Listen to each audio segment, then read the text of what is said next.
Quisiéramos, Eminencia, que nos contara primero cuál es el servicio que usted presta en el CELAM.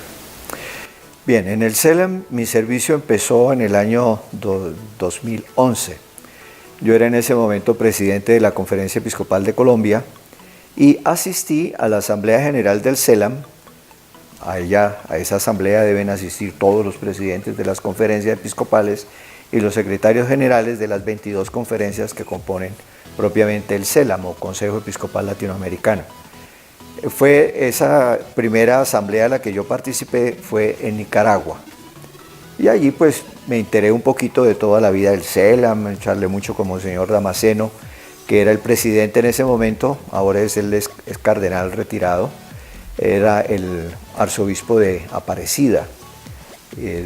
Más adelante pues allá fue donde se realizó la quinta Conferencia General del Episcopado Latinoamericano y del Caribe. Y a la asamblea siguiente, que fue 2 años después, 2011, me presentaron como candidato para presidente del CELAM. En ese momento el elegido fue Monseñor Carlos Aguiar Retes, que era arzobispo de Tlalnepantla, una de las 2 arquidiócesis que están en el Estado de México, en la República Mexicana, y yo salí elegido como primer vicepresidente. De tal manera que trabajé 4 años, porque en el CELAM los periodos son de 4 años, trabajé 4 años como miembro de la presidencia del CELAM, como primer vicepresidente. Luego en la asamblea en Montevideo, que fue en el 2015, en la asamblea de Santo Domingo, que fue en el 2015, que era electiva, allí se me propuso de nuevo como candidato a la presidencia y salí elegido. De tal manera que estoy en este servicio de presidente del CELAM durante este cuatrienio del 2015 al 2019. En mayo del año entrante entrego.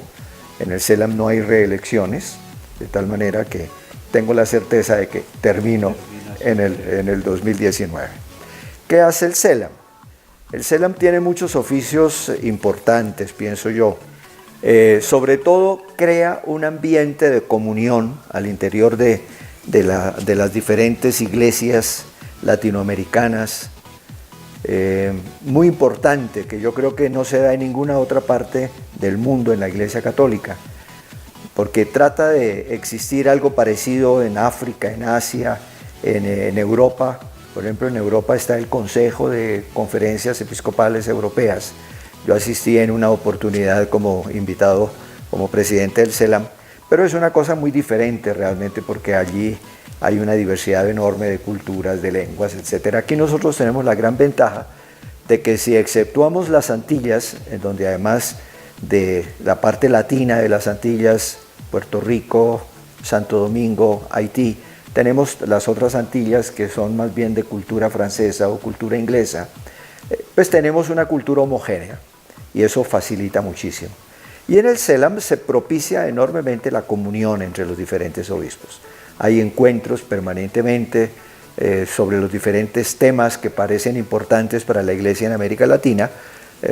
Por ejemplo, se hacen encuentros por regiones sobre comunicación, se hacen encuentros sobre liturgia, es decir, todos los temas que deben animar la vida de las iglesias locales se manejan en encuentros de obispos en el CELAM. Y en ese sentido se presta un enorme servicio. No es fácil porque indudablemente los costos de ese servicio son muy altos. En este momento nosotros dependemos fundamentalmente de las financiaciones que nos presten las agencias internacionales para poder prestar ese servicio. Ahora estamos tratando de salir de ese impasse porque vamos, si Dios lo permite, a iniciar la construcción de una nueva sede que una 2 sedes que tenemos en este momento en Bogotá.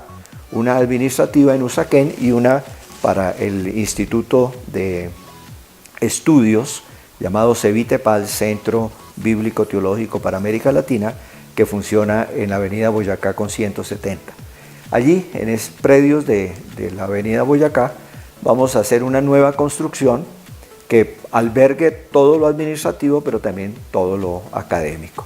Y esto va a permitir arrendar la sede de Usaquén, vamos a tener un ingreso significativo y al mismo tiempo urbanizar parte de ese lote de la 170 con Boyacá, lo cual va a permitir que creemos un fondo relativamente fuerte para que el CELAM no pueda desarrollar su tarea sin depender excesivamente de las agencias internacionales. Es un trabajo bonito, realmente. Eso significa muchas reuniones, indudablemente.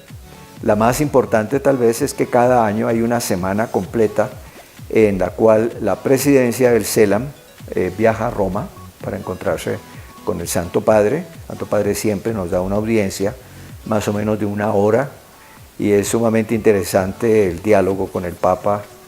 A mí me tocó la experiencia primero con Benedicto y ahora con el Papa Francisco. Ese diálogo de cómo ve el Papa el CELAM, qué quiere el Papa del CELAM, es realmente muy interesante, es muy fructuoso. Este año lo vamos a tener ese encuentro en septiembre, que será el último que me corresponde a mí en este cuatrienio. Y además el encuentro con los diferentes dicasterios de la Santa Sede durante esa semana también es muy valioso porque se arma un diálogo interesante sobre las diferentes tareas que tiene que desarrollar el CELAM para lograr un mayor apoyo a la labor evangelizadora de América Latina y del Caribe.